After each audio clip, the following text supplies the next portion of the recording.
700 से ज्यादा स्थान पर वहां के सांसद के नेतृत्व में, वहां के मंत्री के नेतृत्व में लाखों लोग आज इस कार्यक्रम में जुड़े हैं। शायद रेलवे के इतिहास में एक साथ हिंदुस्तान के हर कोने में इतना बड़ा कार्यक्रम कभी नहीं हुआ होगा।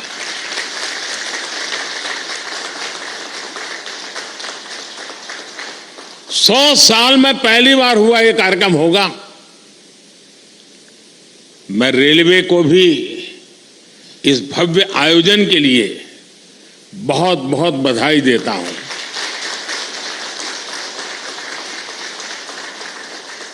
विकसित भारत के लिए हो रहे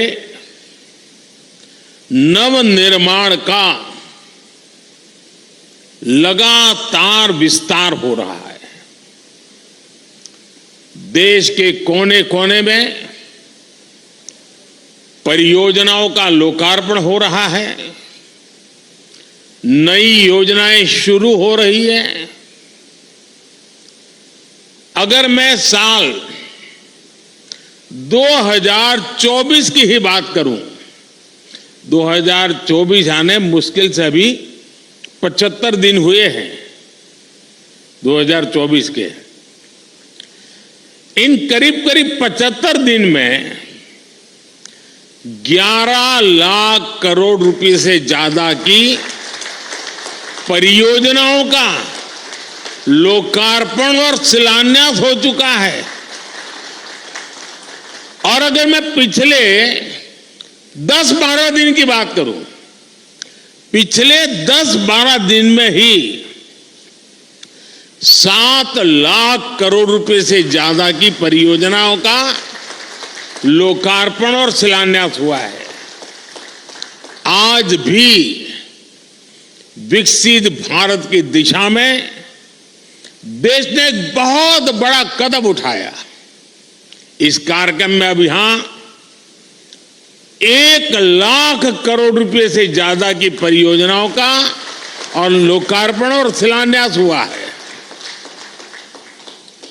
और आप देखिए, आज 85,000 करोड़ रुपए, 85,000 करोड़ रुपए से अधिक से सिर्फ और सिर्फ रेलवे के प्रोजेक्ट देश को मिले हैं। और इसके उपरांत समय का अभाव रहता है मुझे,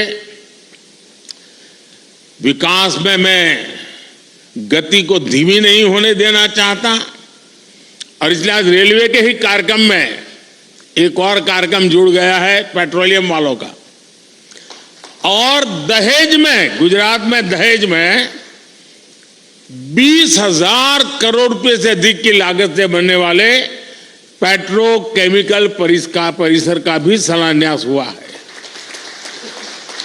और ये प्रोजेक्ट हाइड्रोजन उत्पादन के साथ साथ देश में पॉलीप्रोपिलीन की डिमांड को पूरा करने में अहम भूमिका निभाने वाला है। आज ही गुजरात और महाराष्ट्र में एकता मॉल्स का भी शिलान्यास हुआ है। ये एकता मॉल्स भारत के समृद्ध कुटीर उद्योग, हमारे हस्तशिल्प, हमारा वोकल फॉर लोकल का जो मिशन है, उसको देश के कोने कोने तक ले जाने में सहायक होगा।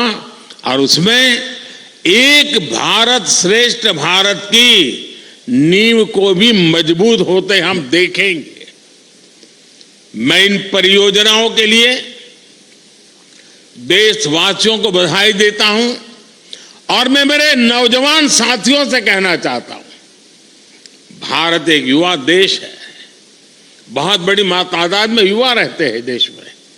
मैं खास तौर पर मेरे युवा साथियों से कहना चाहता हूं, आज जो लोकार्पण हुआ है वो आपके वर्तमान के लिए है, और आज जो शिलान्यास हुआ है वो आपके उज्जवल भविष्य की गारंटी लेकर के आया है।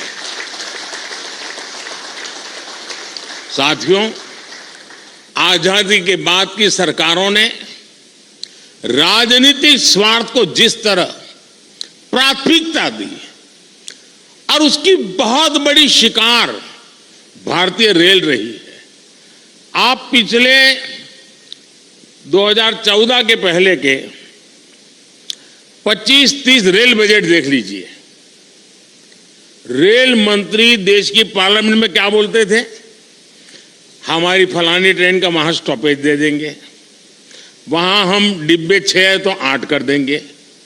यानी रेलवे, और मैं देख रहा था पार्लियामेंट में भी धप धप तालियां बजती थी। यानी यही सोच रही थी कि स्टॉपेज मिला कि नहीं मिला, ट्रेन वहां तक आती है, मेरे स्टेशन तक आगे बढ़ी कि नहीं बढ़ी। देखिए 21वीं सदी में यही सोच रही होती तो देश का क्या होता।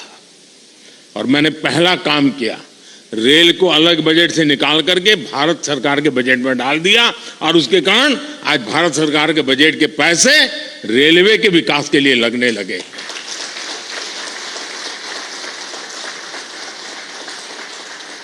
पिछले दिनों देखा है इन दशकों में समय की पाबंदी,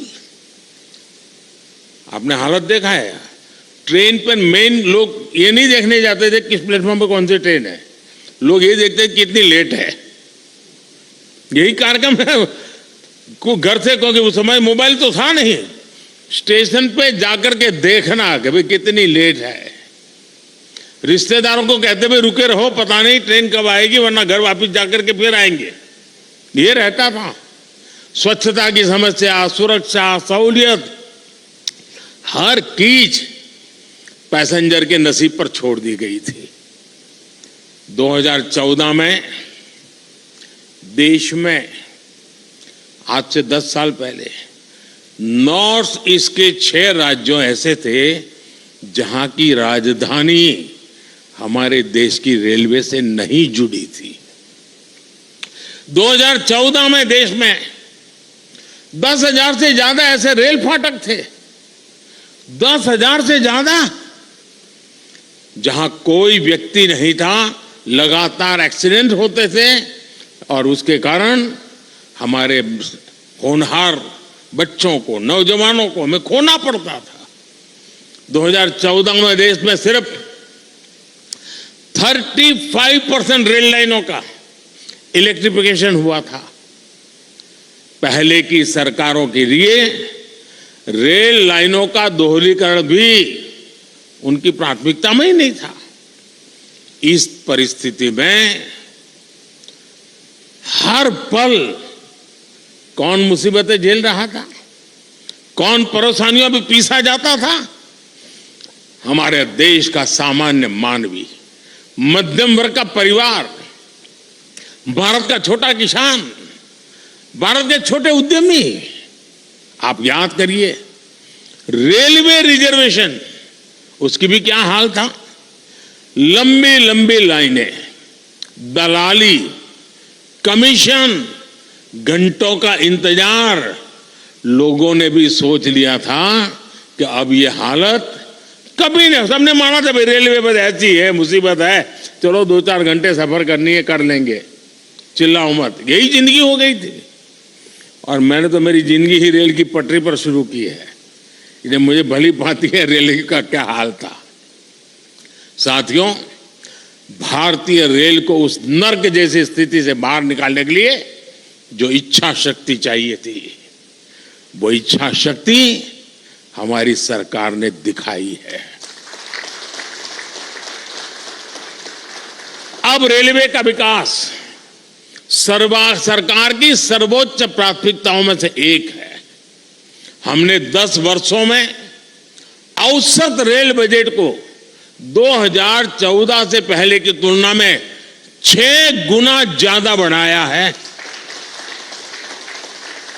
और मैं आज देश को ये गारंटी दे रहा हूं कि अगले 5 साल में वो भारतीय रेल का ऐसा कार्यकल्प होते देखेंगे जिसकी उन्होंने कल्पना भी नहीं की होगी।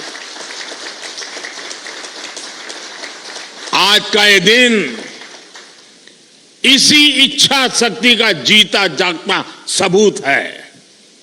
देश का नौजवान तय करेगा उसको कैसा देश चाहिए, कैसी रेल चाहिए।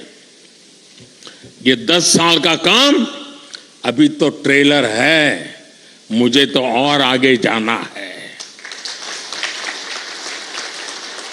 आज गुजरात, महाराष्ट्र, यूपी, उत्तराखंड, कर्नाटक, तमिलनाडु, दिल्ली, एमपी, तेलंगाना, आंध्र प्रदेश, बिहार, झारखंड, पश्चिम बंगाल, उड़ीसा, इतने राज्यों में वंदे भारत ट्रेनें मिल चुकी है जी। और इसी के साथ ही देश में वंदे भारत ट्रेन की सेवाओं का शतक भी लग गया है। वंदे भारत ट्रेनों का नेटवर्क अब देश के 250 से अधिक जिलों तक पहुंच चुका है। जन भावनाओं का सम्मान करते हुए सरकार वंदे भारत ट्रेनों का रूट भी लगातार बढ़ा रही है। अहमदाबाद जामनगर वंदे भारत ट्रेन अब द्वारिका तक जाएगी। और मैं तो अभी द्वारिका में जाकर के डुबकी लगा के आया हूं। अजमेर, दिल्ली, सराय रोहिल्ला वंदे भारत एक्सप्रेस अब चंडीगढ़ तक जाएगी। गोरखपुर लखनऊ वंदे भारत एक्सप्रेस अब प्रयागराज तक जाएगी। और इस बार तो कुंभ का मेला होने वाला है तो उसका महत्व और बढ़ जाएगा। तिरुवनंतपुरम, कासरगोड वंदे भारत एक्सप्रेस मंगलुरु तक विस्तार किया गया है। साथियों, हम दुनिया भर में कहीं भी देखें, जो देश समृद्ध हुए, औद्योगिक रूप से सक्षम हुए, उनमें रेलवे की बहुत बड़ी भूमिका रही है।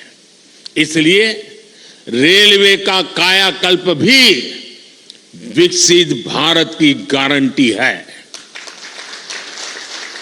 आज रेलवे में अभूतपूर्व गति से रिफॉर्म हो रहे हैं। तेज गति से नए रेलवे ट्रैक्स का निर्माण, 1300 से ज्यादा रेलवे स्टेशनों का आधुनिकीकरण, वंदे भारत, नमो भारत, अमृत भारत जैसी नेक्स्ट जनरेशन ट्रेन, आधुनिक रेलवे इंजन और कोच फैक्ट्रियां, ये सब 21वीं सदी की भारतीय रेल की तस्वीर बदल रही है। साथियों, गति शक्ति कार्गो टर्मिनल पॉलिसी के तहत कार्गो टर्मिनल के निर्माण में गति लाई जा रही है। इससे कार्गो टर्मिनल बनने की गति तेज हुई है। लैंड लीजिंग पॉलिसी को और सरल किया गया है। लैंड लीजिंग प्रक्रिया को भी ऑनलाइन किया है। इससे काम में पारदर्शिता आई है। देश के ट्रांसपोर्टेशन सेक्टर को मजबूती देने के लिए रेलवे मंत्रालय के तहत गति शक्ति विश्वविद्यालय की स्थापना भी की गई है। हम निरंतर भारतीय रेल को आधुनिक बनाने और देश के कोने कोने को रेल से जोड़ने में जुटे हुए हैं। हम रेलवे से, नेटवर्क से मानव रहित फाटक समाप्त करके ऑटोमेटिक सिग्नलिंग सिस्टम लगा रहे हैं। हम रेलवे के 100% इलेक्ट्रिफिकेशन की तरफ बढ़ रहे हैं। हम सौर ऊर्जा से चलने वाले स्टेशन बना रहे हैं। हम स्टेशन पर सस्ती दवा वाले जन औषधि केंद्र बना रहे हैं। और साथियों, ये ट्रेनें, ये पटरियां, ये स्टेशन ही नहीं बन रहे, बल्कि इनसे मेड इन इंडिया का एक पूरा इकोसिस्टम बन रहा है। देश में बने लोकोमोटिव हो या ट्रेन के डिब्बे हो, भारत से Sri Lanka, Mozambique, Senegal, Myanmar, Sudan जैसे देशों तक हमारे ये प्रोडक्ट एक्सपोर्ट किए जा रहे हैं। भारत में बनी सेमी हाई स्पीड ट्रेनों की डिमांड दुनिया में बढ़ेगी तो कितने ही नए कारखाने यहां लगेंगे। रेलवे में हो रहे ये सारे प्रयास, रेलवे का ये कायाकल्प नए निवेश और निवेश से नए रोजगार की भी गारंटी दे रहा है। साथियों, हमारे इन प्रयासों को कुछ लोग चुनावी चश्मे से देखने की कोशिश करते हैं। हमारे लिए ये विकास कार्य सरकार बनाने के लिए नहीं, ये विकास कार्य सिर्फ और सिर्फ देश बनाने का मिशन है। पहले की पीढ़ियों ने जो कुछ भुगता वो हमारे नौजवानों और उनके बच्चों को नहीं भुगतना पड़ेगा, और ये मोदी की गारंटी है। साथियों, भाजपा के 10 वर्ष के विकास का एक और उदाहरण पूर्वी और पश्चिमी डेडिकेटेड फ्रेट कॉरिडोर भी है। दशकों से यह डिमांड की जा रही थी कि माल गाड़ियों के लिए अलग ट्रैक होना चाहिए। ऐसा होता तो मालगाड़ियां और पैसेंजर ट्रेन दोनों की स्पीड बढ़ती। ये खेती, उद्योग, एक्सपोर्ट, व्यापार, कारोबार, हर काम के लिए ये तेजी लाना बहुत जरूरी था। लेकिन कांग्रेस के राज में ये प्रोजेक्ट लटकता रहा, भटकता रहा, अटकता रहा। बीते 10 वर्षों में पूर्व और पश्चिम के समुद्री तट को जोड़ने वाला ये फ्रेट कॉरिडोर करीब करीब पूरा हो चुका है। आज करीब 650 किलोमीटर फ्रेट कॉरिडोर का लोकार्पण हुआ है। अहमदाबाद में ये अभी आप देख रहे हैं ऑपरेशन कंट्रोल सेंटर का लोकार्पण हुआ है। सरकार के प्रयासों से अब इस कॉरिडोर पर माल गाड़ी की स्पीड 2 गुना से अधिक हो गई है। इन कॉरिडोर पर अभी के मुकाबले बड़े वैगन को चलने की क्षमता है, जिनमें हम अधिक सामान ले जा सकते हैं। पूरे फ्रेट कॉरिडोर पर अब इंडस्ट्रियल कॉरिडोर भी विकसित किए जा रहे हैं। आज अनेक स्थानों पर railway goods shed, Gati Shakti multi modal cargo terminal, digital नियंत्रण station, railway workshop, railway loco shed, railway depot का भी लोकार्पण आज हुआ है। इसका भी बहुत सकारात्मक प्रभाव माल ढुलाई पर पड़ने ही वाला है। साथियों, भारतीय रेल को हम आत्मनिर्भर भारत का भी एक नया माध्यम बना रहे हैं। मैं वोकल फॉर लोकल का प्रचारक हूं, तो भारतीय रेल वोकल फॉर लोकल का एक सशक्त माध्यम है। हमारे विश्वकर्मा साथियों, हमारे कारीगरों, शिल्पकारों, महिला स्वयं समूहों के स्थानीय उत्पाद अब स्टेशन पर बिकेंगे। अभी तक रेलवे स्टेशनों पर वन स्टेशन वर्क प्रोडक्ट के 1500 स्टॉल खुल चुके हैं। इसका लाभ हमारे हजारों गरीब भाई बहनों को हो रहा है। साथियों, मुझे खुशी है कि भारतीय रेलवे आज विरासत भी विकास भी इस मंत्र को साकार करते हुए क्षेत्रीय संस्कृति और आस्था से जुड़े पर्यटन को भी बढ़ावा दे रही है। आज देश में रामायण सर्किट, गुरु कृपा सर्किट, जैन यात्रा पर भारत गौरव ट्रेनें चल रही है। यही नहीं, आस्था स्पेशल ट्रेन तो देश के कोने से श्री राम भक्तों को अयोध्या तक ले जा रही है। अब तक करीब 350 आस्था ट्रेनें चली हैं और इनके माध्यम से 4.5 लाख से ज्यादा श्रद्धालुओं ने अयोध्या में रामलला के दर्शन किए। साथियों, भारतीय रेल आधुनिकता की रफ्तार पर ऐसे ही तेजी से आगे बढ़ती रहेगी और ये मोदी की गारंटी है।